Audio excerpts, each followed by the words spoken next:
잘 지내려고 노력합니다. 코로나. 예, 잘 지내려고 노력하죠.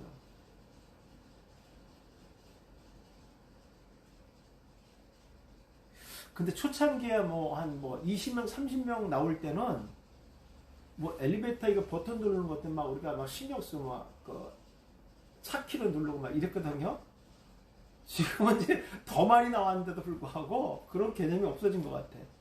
예. 그냥 일상생활에서 같이 살아가는 거예요, 그냥 지금은. 그리고 이렇게 더 확진자가 많이 나왔는데 주변에서는 그런 경각심 같은 것이 많이 떨어진 것 같아요. 제가 가끔 이렇게 병원에 다닐 때 이렇게 보면요, 그런 게 별로 없더라고요. 예, 전에는 병원 그 간호사들도 전부 다 그 보호복을 입고 막 했는데 요즘 입지도 않아요, 그냥. 예. 더 많이 나오는데도. 예. 근데 어쨌든 제가 거기 제가 이제 치과에 다녔는데 한 10개월 정도 다녔거든요. 치과에. 그래서 입 벌리고 있잖아요, 입 벌리고 이렇게. 그리고 사람 많잖아요. 근데 그 치과에서는 한 명도 안 나왔어요. 매일 사람이 그렇게 많이 오는데도. 그리고 입도 벌리고 있는데. 마스크도 안 쓰고요. 근데 교회는 일주일에 한 번 오는데 어떻게 걸릴까요? 참, 아주 희한해요. 희한한 게 아니라 뭐, 올무를 씌우려니까 뭐, 다 씌워지는 거죠. 뭐, 어떻게 하겠어요. 네.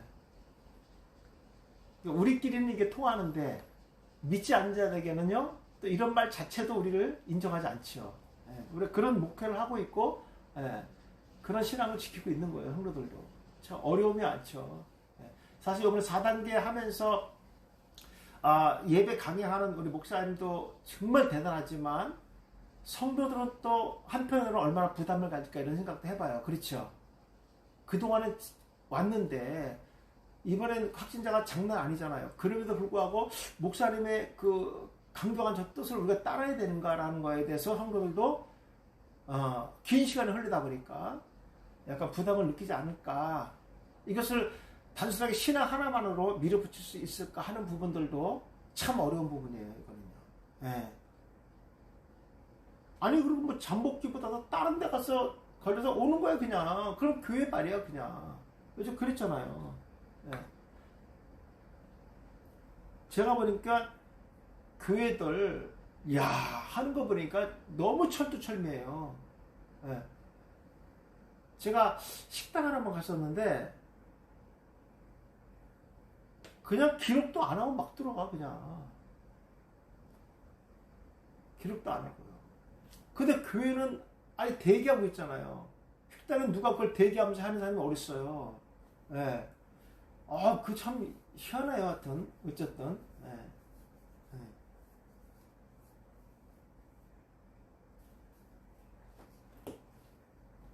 코로나 참 상상도 못하는 것이 진짜 나 한 번도 경험하지 못한 거 이거였나?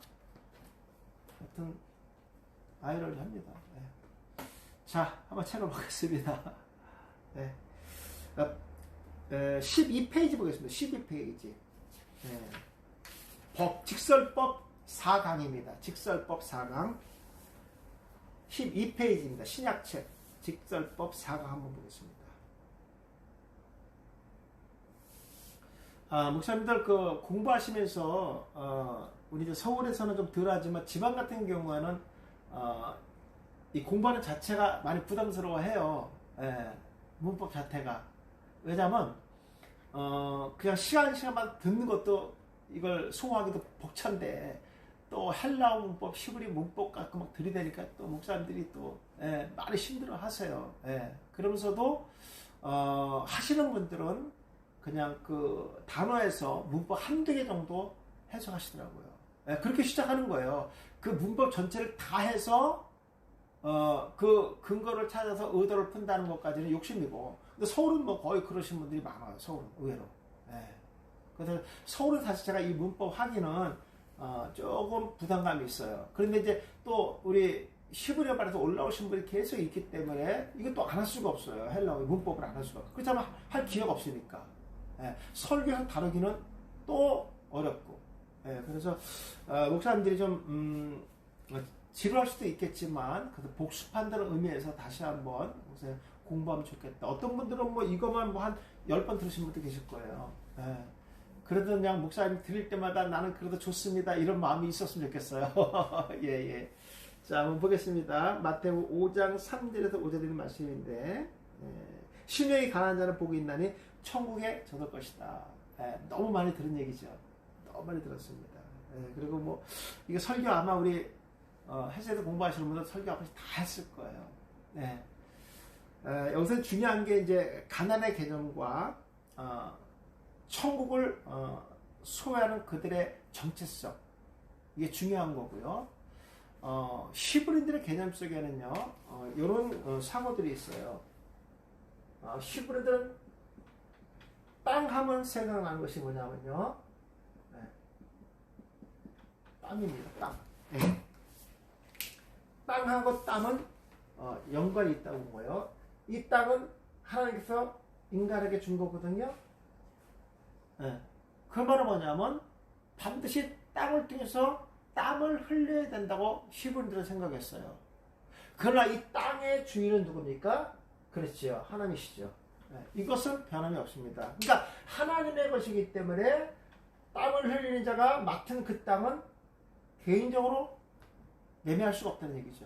설령 매매했더라도 고엘이 반드시 되찾아 줘야 됩니다. 이런 사고를 가지고 있습니다. 그러니까 함부로 할 수가 없었죠. 어떤 관계성을 제가 얘기하는 거예요. 관계성. 그렇다고 하면 부자와 관계가 있는 게 뭐냐면 가난한 자. 근데 이제 개념은 달라요.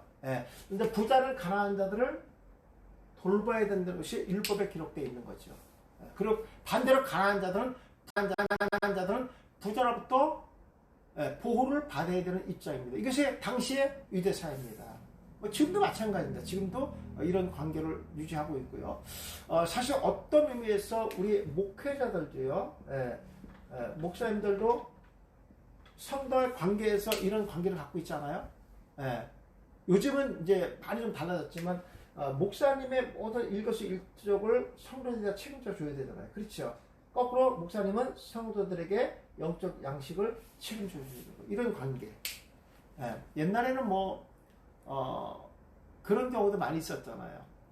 조금 열심히 있어서 재정을 세워줬더니 재정을 본 사람들이 시험든 사람도 있고 나가 떨어진 사람도 있어요. 어떻게 봤냐면 아니 목사님들이 사례만 가져가는 줄 알았더니 이렇게 많이 가져가신단 말이야. 이런 거에 대해서 아마 본인들이 이제 처음 알았게 재정을 맡으면서 그럼 거꾸로 생각해 보세요. 거꾸로.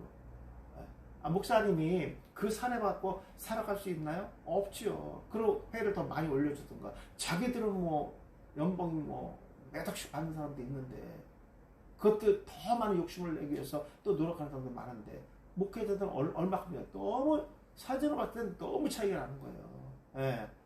그러면 그런 거 책임져줘야지. 아무 일도 안 하시는데 오직 목회만 전념하시는데. 그래서 요즘에는 보니까 목회가 어려우시니까 본의 아니게 투잡하시는 목사님들 이렇게 나오는데 참 가슴 아프더라고요. 또 목사님은 노동 일용적으로 가시는 목사님들도 나오시더라고요. 또 진짜 해서는 안 되는 건데 대리운전 하시는 목사님들 그죠? 어쩔 수가 없잖아요 지금. 그런 모습들을 보면서 참 안타깝습니다. 사실 그는 성도 책임을 져야 되는데 이런 면에서는 좀 안타깝죠. 자, 중요한 것은 이제 심령이 강한 자는 복이 있나니 천국이 그들의 것이라는 거예요. 그들의 것. 이 직설법이거든요. 한번 보세요. 보면 에스티라는 단어 썼어요. 헬라어에서는요. 직설법 현재 능동태 단수로 되어 있거든요. 직설법. 실제로 그들의 것이 된다는 거예요.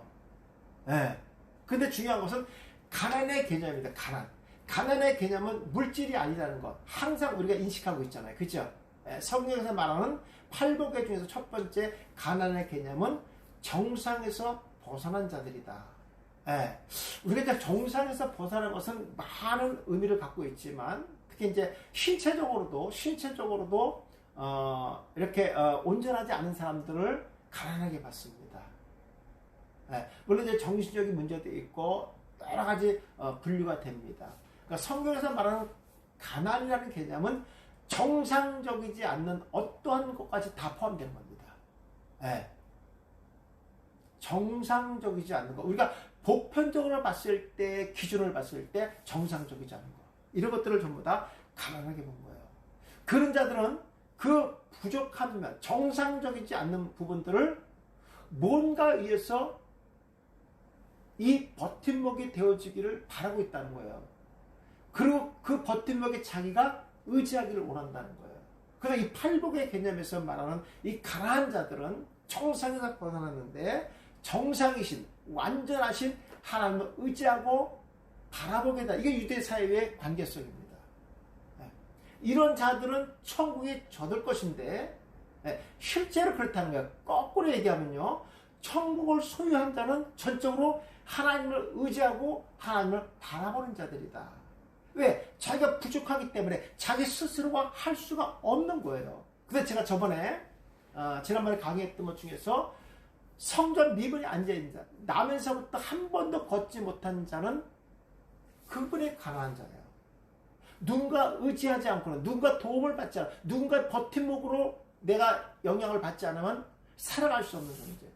그게 성전 미문에 앉아있는 자입니다. 네, 그가 가난한 자예요. 그래서 그런 자에게 복음이 찾아가잖아요. 결국 천국이 누가? 그들의 것이라는 거예요. 이거 실제적으로 하나님께서 사건을 통해서, 기적을 통해서 우리에게 주는 메시지죠. 직설법이라는 건 실제로 그런 사건이 현재든 미래든 변함없이 나타난다. 확실한 증거로 나타난다. 이런 뜻입니다. 그러니까 이런 것들은 문화적인 배경이, 사복음서 안에 들어있는 것은 문화적인 배경이 기본적으로 딸려 들어가는 거예요. 그 다음에 문법이에요. 그 다음에 문법. 네. 그래서 직설법은 실제로 일어나는 사건을 얘기하는 거예요. 그것이 현재이든 미래이든 실제로 일어났다. 대법은, 직설법은 실제로 일어나는 사건이다. 이 정도만 목사님 기억하시면 됩니다. 단순한 것 같지만요, 해석에서는 큰 의미를 갖고 있어요. 왜냐하면 우리가 구약을 해석할 때는 항상 예표 그림자로 했잖아요. 그죠? 장차 나타날 사건들을 얘기했지만 직설법은 실제로 일어나는 사건이에요. 밥을 먹었다? 구약에서 예표 그림자가 될 수 있어요. 네. 그런데 이 신약에서 실제로 먹은 사건을 얘기해야 되는 거예요. 먹은 사건을 갖다가. 네. 앞으로 먹을 것이다, 먹을 것을 상징해서 말하는 것이다. 그거 아니라 실제로 먹었다는 표현으로 하셔야 됩니다. 이게 직설법의 개념이에요. 그러니까 천국에 그들 것이라는 것은 직설법은 실제로 이미 그가 가난한 가운데서 하나님을 의지하고 바라보는 순간에 이미 천국은 소유한 자라는 거예요. 그러니까 천국을 소유했기 때문에, 복음이 내 안에 들어왔기 때문에 하나님을 의지하고 바라보는, 아무나 그런 의지하고 바라볼 수가 없다는 얘기죠. 그렇죠? 예, 이것을 예수님께서 산상수훈에서 첫 번째로 말씀하신 거다. 이렇게 보시면 되겠습니다. 자, 넘겨보겠습니다. 두 번째 가정법입니다. 가정법 4강을 보겠습니다. 몇 페이지 보시냐면요, 26페이지입니다.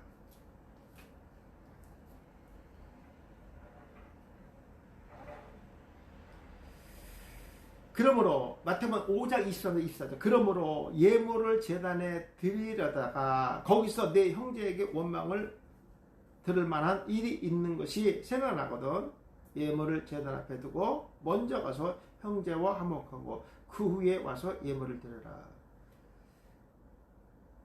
이 말씀 들으니까 이재명 지사가 생각나네요. 네. 그 형하고 형수한테 막 욕했던 것이 유튜브에 막 뜨더라고요. 암만 형수와 형이 악한 짓을 했어도 그런 욕을 할 수 있나? 제가 목사이기 때문에 그런 게 아니라 인간으로서 그렇게 할 수 있나? 근데 더군다나 그런 사고를 갖고 있는 분이 대통령이 된다는 것은 우리가 한번 좀 생각해봐야 되지 않겠는가 이런 생각이 듭니다. 평범하지가 않는 거잖아요. 평범하지 않는데. 예. 그런 사람들은 예물을 제대로 놓고 가서 먼저 그 화해가 되겠어요? 그 사람? 내가 봤을 때는 예물을 드릴 시간이 없을 것 같아요. 보니까. 예. 원수도 그런 원수가 없더라고 보니까. 와. 예. 근데 그렇게 하라는 거예요? 예. 그러니까 그 당시에는 그게 몰랐던 거죠. 어떤 시간이 흘렀을 때 생각날 때가 있다잖아요. 이거 지나가면 안 돼. 아, 시간, 뭐 지나는 건데 아니라는 거죠. 예, 그게 속건제죠. 속건제. 그것이 하나님 앞이든 사람 앞이든 반드시 풀고 가야 된다 하는 것을 얘기하는 겁니다. 이 말씀은요.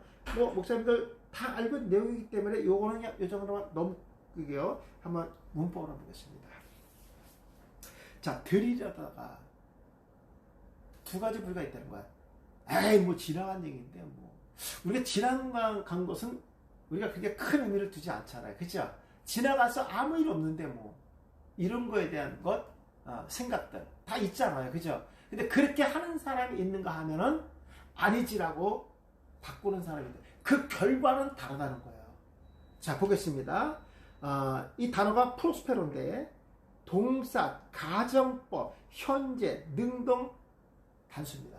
이것은 항상 현재입니다. 내가 하나 앞에 제보를 드리려고 했던 그 현재 사건에서 멈추라는 거죠. 네.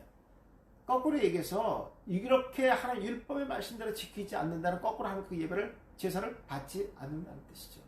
네. 그러니까 가정법은 주어가 어떻게 행동하느냐에 따라서 결과가 바뀐다는 거죠. 다르다는 얘기죠. 네. 이게 이제 가정법의 문법입니다. 그러니까 설교하실 때는요, 목사님, 제가 늘 강조하지만 설교하실 때는 양면을 다 풀어주셔야 됩니다. 네. 그렇게 하고 와야지만 하나님께 복을 주십니다. 여러분, 그러한 신앙과 그러한 복받은 성도를 축복합니다. 아멘. 그래요. 그거 안 한 사람은 번전인가? 이렇게 할 수도 있어요. 성도 재해석할 수 있단 말이에요. 가정법은 그러나 예. 그것을 현재 뭐 나중에 하지 뭐. 지금은 시기적으로 안 봐. 나중에 하고서 하나님 먼저 드려야지. 이런 자들도 있다는 거예요. 하나님 이런 예배는 제사는 받지 않는다라고 반드시 그래서 가정법의 양면성을 그대로 다 설교하셔야 됩니다. 예. 이건 중요한 거예요. 가정법에서는 이러한 부분들을 반드시 하셔야 된다. 이해하셨죠? 제가 직설법과 가정법은 뭐 내용만 읽어도 충분히 가능하기 때문에 제가 이 정도만 할게요. 네. 자, 그 다음에 넘어가겠습니다. 이건 좀 제가 깊이 있게 좀 풀겠습니다. 다음 부분은요. 자, 명령법입니다. 우리 목사님 한 분이 저한테 질문이 온 건데 구원론에서 나오는 거거든요. 사도행전 3장에 나오는 거예요. 한번 제가 같이 한번 보겠습니다. 사도행전 3장. 사모님, 저기서 그 구원론 책 좀 한번 갖고 와보자. 구원론 책. 네.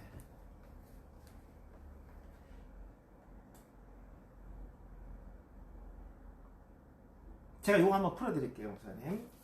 어제 밤에 이제 질문이 온 목사님인데, 이분도 지금 구원론에 대해서 논문 쓰세요. 박사 논문. 네. 어제 질문이 뭐가 나왔냐면 이게 나왔어요. 제가 본문 한번 읽어드릴게요. 어디냐면요. 사도행전 3장 19절에서 20절이에요. 너희가 회개하고 돌이켜 너희 죄 없이 함을 받으라. 이같이 하면 새롭게 되는 날이 주 앞으로부터 이를 것이다. 또 주께서 너희를 위하여 예정하신 그리스도 곧 예수를 보내시리라. 네. 19절 말씀만 볼게요. 요 질문이 나왔는데 뭐가 나왔냐면요. 그리고 너희가 회개하라. 네. 그 목사의 질문이 뭐냐? 이게 칼동사라는 거야. 칼동사. 이건 이제 생명 얻는 회개를 얘기하는 거예요. 생명 얻는 회개. 생명 얻는 회개인데 교수님이 칼동사가 되면 안 되는 거 아닙니까? 네.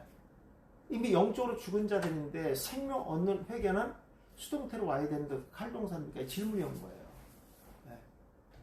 이분은 아주 이 구원론에 대해서 아주 진짜 지금 목숨으로 공부하시고요. 이분이 우리 헬스에드 오기 전까지는요. 미안합니다. 이런 얘기 할게요. 성경을 보는 그 사상이 알미니안주의였습니다. 신인협동. 네, 알미니안주의 율법적으로 설교하시는 게 되게 많았고 그렇게 목회하셨다가 저한테 이거 강의 듣고 부딪혔어요. 그리고 한동안 안 나오셨어요. 그래서 왜 그럽니까? 자기를 안 맞는다는 거예요, 이게. 그래서, 그리고 목사님, 어느 게 목사님 들으실 때 어느 해석이 좀 뭐 제가 대접을 하려고 저한테 그런 건지 모르겠지만 그냥 교수님이 맞는 것 같지만 제가 목회하는 건 안 맞는 것 같아 이렇게 얘기하더라고요. 그리고 몇 달 다시 연락이 왔어요. 이거 다시 공부해야 될 것 같아요. 그래서 왜 왔더니 성경을 다시 보다 보니까 보는 게 잘 안 맞는 것 같다는 거예요. 그러면서 이분이 이제 구원론 공부하면서 석담을 세상을 뿅 나버린 거예요. 그래서 이분이 조직신학 구원론을 지금 너무 씁니다. 많이 들어갔어요. 많이 들어갔어요. 많이 썼어요, 지금요. 근데 이 질문이 나온 거예요. 멘붕이 오죠, 이거. 이게 어디에 나오냐면요. 구원론 책 80페이지에 나와요. 예. 생명 얻는 회개거든요. 원죄에 대한 회개거든요. 근데 칼동사로 됐어요. 근데 목사님, 여기 문법이 어떻게 되어 있냐면요.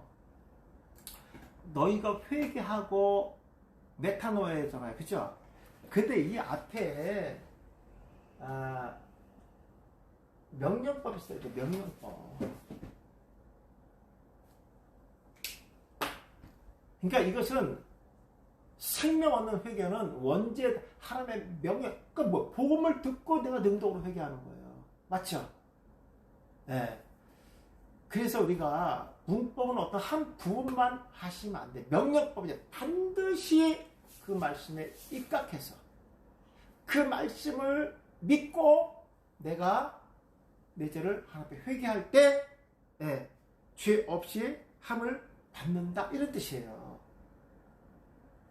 모르겠어요. 제가 오늘 공부하기 전에 문자로 답변을 한번 드렸는데 어떻게 답변이 왔는지 제가 아직 못 들었는데 이 명령법은요 반드시입니다. 반드시 이유가 없어요.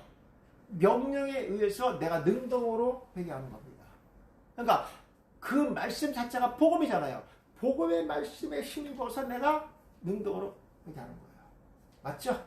네. 이게 생명 없는 회개입니다. 그러니까 우리가 그냥 봐서는 칼 능동이란 말이에요. 능동태란 말이에요. 근데 명령법 과거형으로 되어 있어요. 과거형. 그러니까 이런 문법들을 목사님들 헬라어에서는요 잘 보셔야 돼요. 네. 하나만 보지 마시고요. 잘 보셔야 돼요. 왜냐하면 그 단어, 회개란 단어의 전체 문법이 그 해석의 근거니까. 의도. 하나님 말씀하신 거예요. 의도. 물론 문장으로 봐서도 명령이 돼. 그러는 너희가 회개하고 돌이켜. 말씀하신 거니까 하나님 말씀이잖아요. 근데 이것이 명령법이라는 것은 반드시라는 거예요. 반드시. 명령법이 여기서 마찬가지입니다. 그래서 이해하셨죠? 예. 그러니까 이런 질문들이 사실 저한테 되게 감사한 거예요. 왜냐하면 다른 목사님들은 이제 모르고 지나갈 수도 있어요. 그렇죠? 근데 어쨌든 또 공부했잖아요. 네. 이렇게 중요한 겁니다. 그래서 목사님들이 저한테 많은 질문을 해줬으면 좋겠다라는 생각이 제가 늘 같이 드는 거예요. 왜냐하면 제가 제 입장에서는 이게 아무것도 아니니까 그냥 넘어간단 말이에요. 그러니까 목사님들 입장에서는 또 그게 아니거든요. 하나하나 알고 싶은데 붙으신단 말이에요. 목사님이 제가 강의하지 않는 것들을 집에서 볼 때, 이거 이렇게 안 되는데, 이거 어떻게, 혼자 고민할 수 있단 말이에요. 그냥 뭐 넘어가지, 뭐 교수님이 안 했으니까 중요하지 않나 보다. 아니죠. 너무 중요하죠. 그러니까 알고 가는 게 중요한 거고, 아마 이 목사님은 다음에 능동태 하나를 보는 게 아니라 그 같이 있는 다른 문법들도 이제는 깊이 볼 겁니다. 이 질문 하나가 목사님이 말씀을 보는 눈을 또 한번 크게 열어주시는 바랍니다. 저는 그런 차원에서 목사님이 많은 질문을 제가 받기를 원합니다. 자, 4강 보겠습니다. 마태복음 7장 38페이지입니다. 15절 16절 거짓 선자들을 삼가라. 양의 옷을 입고 너에게 나오나 속에는 누락질하는 일이라. 그들이 열매로 그들을 알지니 가시나무에서 포도를 또는 엉겅퀴에서 무화과를 따겠느냐. 예. 뭐 여기서 말씀하신 것은 이제 거짓 선자는 바리새인과 사두개인들을 얘기하는 거죠. 예. 뭐 이들은 그들이 토해내는 말들은 화려하고 마치 진리인 것 같고 마치 거룩한 것 같고 마치 그것이 생명 얻는 말씀 같이 하지만 안에 뭐가 있죠? 열매가 없다는 거예요. 네. 여기 배경에 보시면 유대 강약 바깥에 화려하고 지만 너무 멋있는데 안에는 텅 비어 있습니다. 터뜨리면 그 안에는 씨, 바람에 날리는 치만 기억나. 그러니까 과즙이 없는 거죠. 예. 심한 기억나. 그러니까 과즙이 없는 거죠. 예. 바로 바리새인과 사두개인들을 지칭하는 거예요. 그런 자들은요, 양의 탈을 쓴 자들은요, 그 말 자체가 너무나 화려하고 들어봤을 때는 아닌 것 같지만 말을 자꾸만 듣다 보면요, 그럴 수도 있다 이런 생각이 들잖아요. 우선 우리가 홈쇼핑 같은 거 보면요, 괜히 그 돌리다 보면은 이게 넘길 수가 없어. 만약 그걸 내가 안 사면 손해보는 느낌을 들게끔 하잖아요. 호스들이 얼마나 말을 잘합니까? 막상 사고 보면 또 어떤 거면 중국제야. 아이고 참, 김새거도 있잖아요. 예, 예. 바로 이런 거라는 거죠. 저는 이걸 보면서 이 시대에 정말 거짓 선지자들이 많이 있지 않는가. 예. 양의 탈을 쓴 자들이 많이 있지 않는가. 어떤 의미에서는 그냥 그 큰 강대상에서 아주 말 한마디 한마디가 위험있게 하고 있지만 그 말씀이 마치 소돔 사과처럼 과즙이 없는, 그것을 먹으려고 딴 사람을 속일 수밖에 없는 그런 소돔 사과가 아닐까, 이런 생각을 해봅니다. 그 안에 뭐가 없다는 거예요? 가집이 없어요. 복음이 없다는 거예요. 생명을 살릴 수 있는 그 말씀이 아니라는 거예요. 세상의 지식으로 도배하고, 그렇지 않습니까? 지금 그런 내용들이 너무나 화려하게 많이 나오는 그런 시대입니다. 제가 강의를 하다 보니까 우리 목회자니까 성도들한테 이제 그러지 않죠. 목사님들이니까 이렇게 비교해서 강의를 좀 많이 합니다. 제가 왜 그러냐면 나쁘다는 개념보다도 목사님들이 구별하라는 거예요. 제가 주석도 무조건 이런 개념 안 쳐도 후회 주석 같은 건 제가 참고도 합니다. 예. 제가 무조건 되고 배척하는 것이 아니라 이런 부분들을 구별해서 보십시오. 이런 의도에서 제가 말씀드리는 것이고, 또 그런 것들을 많이 의존했잖아요. 그러니까 그런 것들을 조금만 의존하십시오라고 얘기하는 거기 때문에 목사님 오해 없었으면 좋겠고요. 바로 이런 부분들을 좀 우리가 성경에서 문법적 의미에서 좀 깊이 있게 그리고 근거 있게 다뤘으면 좋겠다. 그런 의도에서 제가 반복해서 지금 이 문법을 하는 거거든요. 자, 거기 넘겨보시면요, 이렇게 나와 있죠. 거짓 선자를 삼가라 그랬습니다. 명령법이에요. 이건 반드시 그렇게 해야 되는 거예요. 이건 이유가 없어요. 그것이 언제냐면 항상 문법적으로 현재형이 많습니다. 이건 미래형이 없어요. 앞으로 그래를 안 해. 현재부터. 그 말은 뭐예요? 현재도 거짓으로 복음을 전하는 자들이 있다는 거예요. 세상의 지식이 마치 하나님 말씀인 것처럼 전하는 자들이 있다는 거예요. 이게 삼가라는 거죠. 그 얘기하는 거죠. 명령법이니까. 그리고 현재 능동 복수란 말이에요. 그러니까 삼가할 일들이 많고 그런 자들이 많다는 거죠. 우리 주변에는요. 그걸 지속적으로 우리가 어떻게 해야 됩니까? 전념하고 주의하라는 것은 우리 생각 속에, 마음 속에 새겨놓는 거예요. 그러기 위해서는 어떻게 합니까? 내가 가지고 있는 복음의 말씀으로 잣대를 가지고 구별을 해야죠. 그러면요, 양의 탈을 쓴 이를 어떻게 구별하겠어요, 그거를요. 그렇잖아요. 그죠? 그러나 그 이리와 양에 대한 정체성을 정확하게 알고 있으면 구별되지 않아요? 네. 요즘에 서형들을 많이 하잖아요. 서형들을 많이 하는데 저는 사실 모르겠더라고요. 구별이 안 되네. 제가 성형을 한번 해보면 아마 구별이 될지 모르겠어요. 구별이 안 되겠더라고요. 그러니까 양면을 다 우리가 알아야 돼. 모르면은 구별이 안 되는 거죠. 그러니까 우리가 우리는 굳이 이단에 대해서 거짓으로 전하는 자에 대한 것들은 알 필요는 없죠. 우리 굳이 내 것만 확실하면 구별이 되니까. 내가 가지고 있는 복음의 말씀이 확실한 정체성을 갖고 있으면은 이거와 반대되면 다 거짓이죠. 근데 내가 가지고 있는 이 복음이 확실한 색깔을 갖고 있지 못하고 회색의 색깔을 갖고 있다면 구별이 안 되죠. 그러면요, 확실한 믿음의 정체성, 말씀의 복음에 대한 정체성을 갖고 있어야 된다 하는 것을 강조하는 겁니다. 명령법은 이것은 거부할 수 없어요. 자기 생각으로 판단해서 할 수 없어요. 무조건 저거 따라야 된다. 그렇게 보시면 되겠습니다. 그 내용이 뭐 뻔하기 때문에 제가 자세히 할 필요도 없고 이 정도만 해도 될 것 같습니다. 자, 부정사는 좀 어렵습니다. 요거는 좀 한번 깊이 있게 볼게요. 부정사 몇 페이지 보시냐면요. 54페이지입니다. 4강 부정사. 이거 제가 먼저 빨리 강의했던 거예요. 요거는 이제 검을 주러 온다는 설교가 8월 다음번에 하네요. 8월 6일날 하네요. 설교가. 오늘 나왔으니까 좀 하겠습니다. 부정사입니다. 마태복음 10장 34절 35절. 내가 세상에 화평을 주러 온 줄로 생각하지 말라. 화평이 아니요 검을 주러 왔다. 내가 온 것은 사람이 그 아버지와 딸의 어머니와 또 며느리가 시어머니와 불화하게 하려 합니다. 참 설교하기 난해한 부분이잖아요. 그죠? 근데 실제로 이런 일이 있다는 거예요. 어떤 면에서 보고만 해서 사상의 체계가 다르면은 이거는 하나가 될 수 없어요.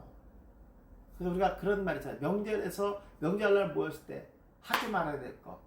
종교적인 얘기, 정치적인 얘기, 지역적인 얘기 하지 말아야 되잖아요. 그죠? 이거는 그냥 튕겨서 나가는 거, 부딪히는 거예요. 이거는 뭐, 이게 바뀔 수가 없는 거죠. 이해가 돼서 되는 거 아니기 때문에. 이거는 일방통행이기 때문에 어려운 거죠. 자, 여기서 두 가지가 중요한 겁니다. 검이라는 것, 검이라는 것과 사상이라는 부분을 두 가지로 나누겠습니다. 검.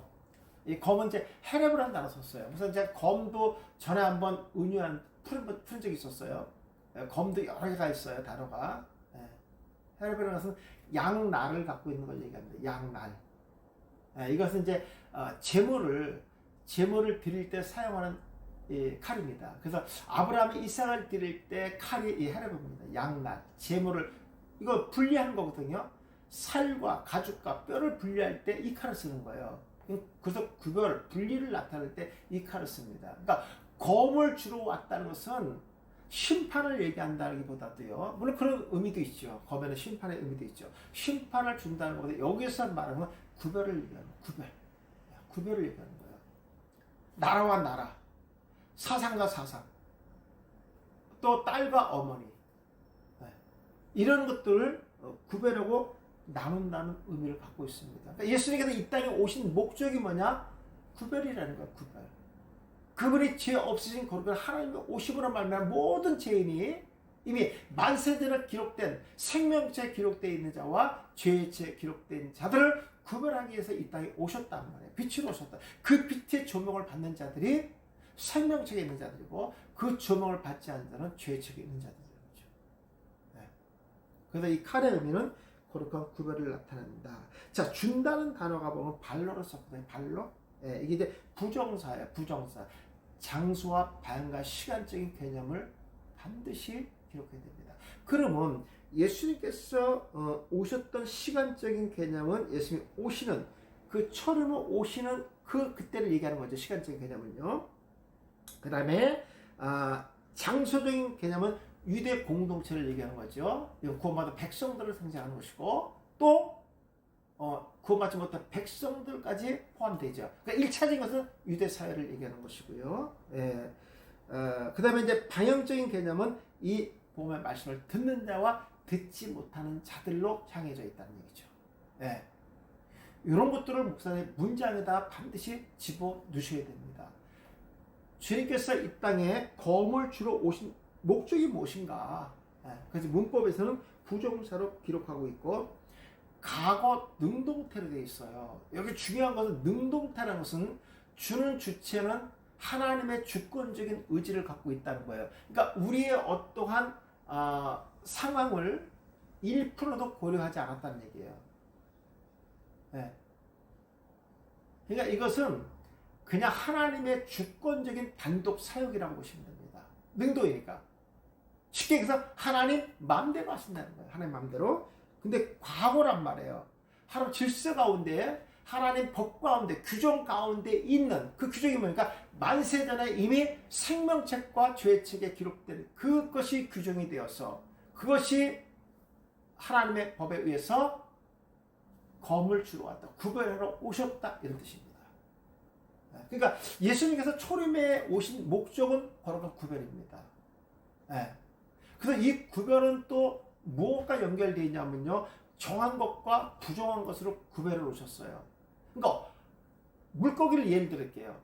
어떤 물고기는 지느러미가 있고 피늘이 있어요.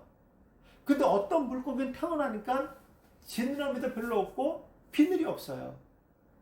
이건 물고기 입장에서 결정할 수 있는 부분인가요? 아니죠. 근데 성경에서는요, 비늘이 있는 물고기를 정한 동물로 봤고 비늘이 없는 물고기를 부정한 걸로 봤어요. 비늘 없는 물고기 입장에서 기분 사는 거잖아요. 내가 원하는 것 같아 태어났더니 내가 비늘이 없는 거야. 그렇잖아요. 그렇게 한 것은 하나님의 주권적인 사역이라는 얘기죠. 그러니까 예수님께서 이 땅에 오셔서 검을 주러 온 것은 구별이란 말이에요. 정한 것과 부정한 것을 구별했단 말이에요. 내가 부정하고 싶어서 부정한 게 아니에요. 우리 다 같이 원죄를 갖고 태어납니다. 누구나. 근데 중요한 것은 우리 입장에서 똑같은 입장에서 출발하고 똑같은 상황에서 좀 살아가고 있는 것 같지만 하나님 입장에서는 이미 그런 자들을 만세대를 구별해 오셨단 말이에요. 근데 그분이 오기 전까지 인식을 못했는데 그분이 이 땅에 오시니까, 빛이 오시니까 빛에 있는 자들 그 빛을 바라게 되고 빛의 눈을 갖고 그 빛을 바라보게 된다는 거예요. 내 의지와 상관없이. 그렇잖아요. 예. 그래서 이게 뭐로 되어 있냐면요, 문법이 과거형입니다. 과거. 예수님께서 검을 주러 오는 것도 이미 하나님의 만세전에 계획한 거라는 거예요.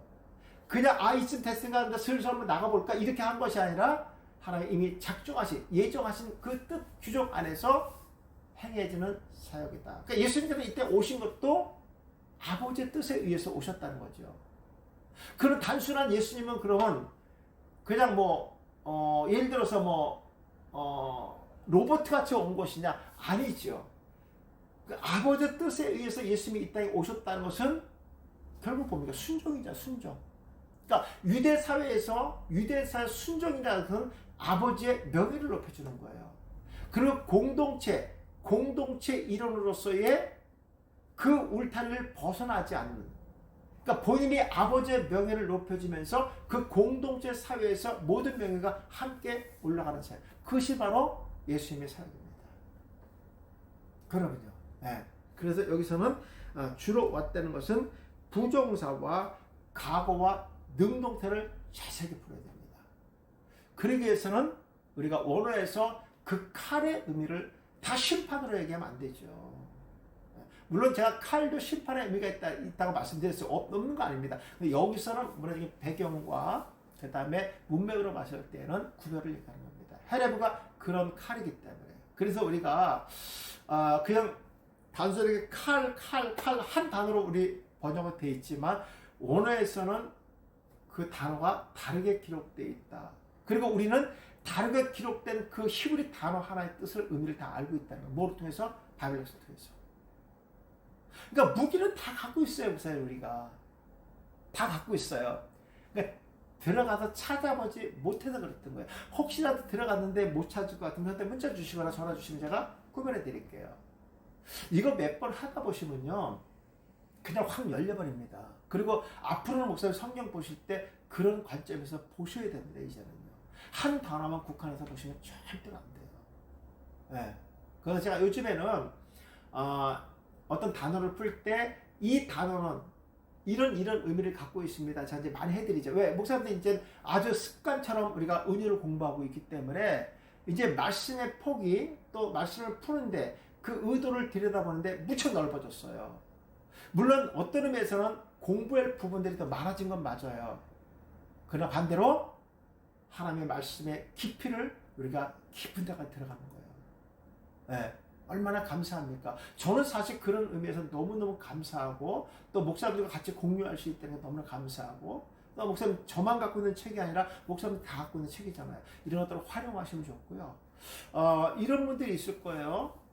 그냥 봐도, 은유사전 없이 봐도 충분히 가능하지 않습니까? 이렇게 했는데 그렇지 않습니다, 목사님. 왜냐하면 그것이 말씀에 한눈에 볼 수 있고 비교할 수 있는 것들, 그것이 은유에 들어있기 때문에 그렇습니다. 지금은 몰라요. 목사님이 활용하다 보면요, 그 책에 대한 진가는 엄청난 겁니다. 예. 저는 책을 보는 게 딱 정해져 있어요. 정해져 있습니다. 몇 가지 정해져 있는데 그런 차원에서 목사님 보셨으면 좋겠고요. 제가 목요일날 어저께도 또 잊어버렸어요. 사실 어제 또 잊어버렸는데 제가 이벤트를 한다고 지난번에 목요일날 했는데 그걸 깜빡 잊어버렸어요. 예. 제가 다음번에 목요일날 강구할 거고요. 오늘도 좀 하겠습니다. 제가 요번에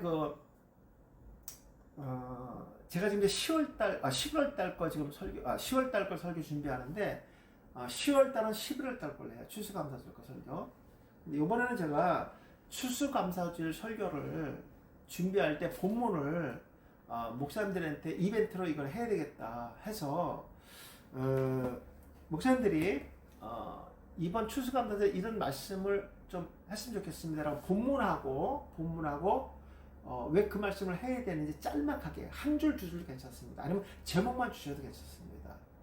그렇게 해서 제가 그동안 했던 추수감사 설교랑 겹치지 않는 것들 또 제가 선별을 할게요. 그래서 되시는 분 두 분을 뽑겠어요. 두 분을 뽑아서 당첨되신 분은 제가 로고스 히브리 헬라어 사전 보내드리겠습니다. 저는 참고로 교수님 있는데 또 주세요. 저 책 3개 갖고 가요. 우선 사택에도 있어야 되고 서재에도 있어야, 교회도 있어야 되고 책 많이 써야 돼요. 저 3번 봅니다. 3번. 여기서 세미나 할 때 하는 거, 지방 갖고 다닐 때 하는 거, 제 서재에서 하는 거 3권 보면서 하거든요.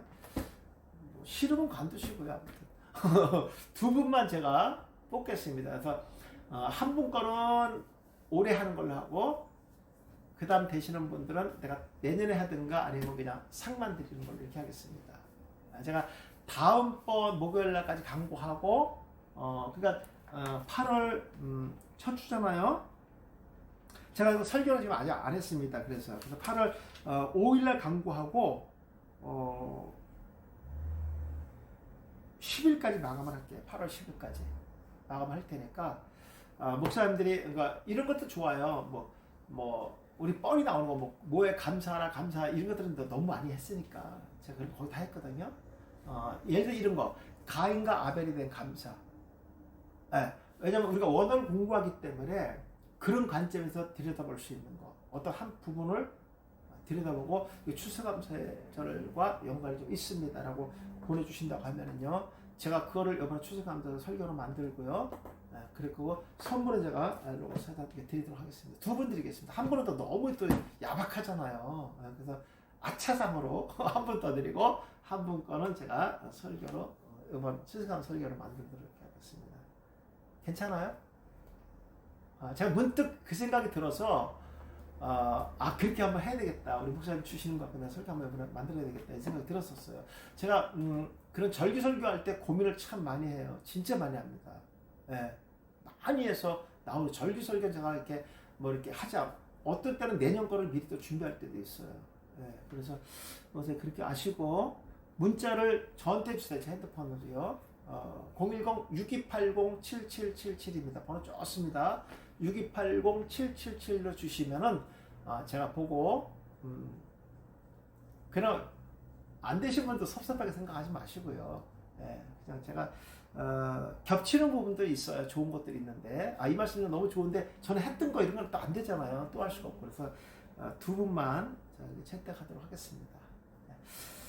목사님 식사 맛있게 하시고요. 1시에 뵙더라. 설교 2편하고 오늘 스가랴 1 오늘 끝납니다. 이거 마무리하고 그 다음에 스가랴 2 신청은 점심시간부터 받고요. 우리 금요일 오시는 분들은 없으면 안 되니까 문자 안주들은 제가 다 발송하겠습니다. 수고하셨습니다. 식사 맛있게 하십시오. 고맙습니다.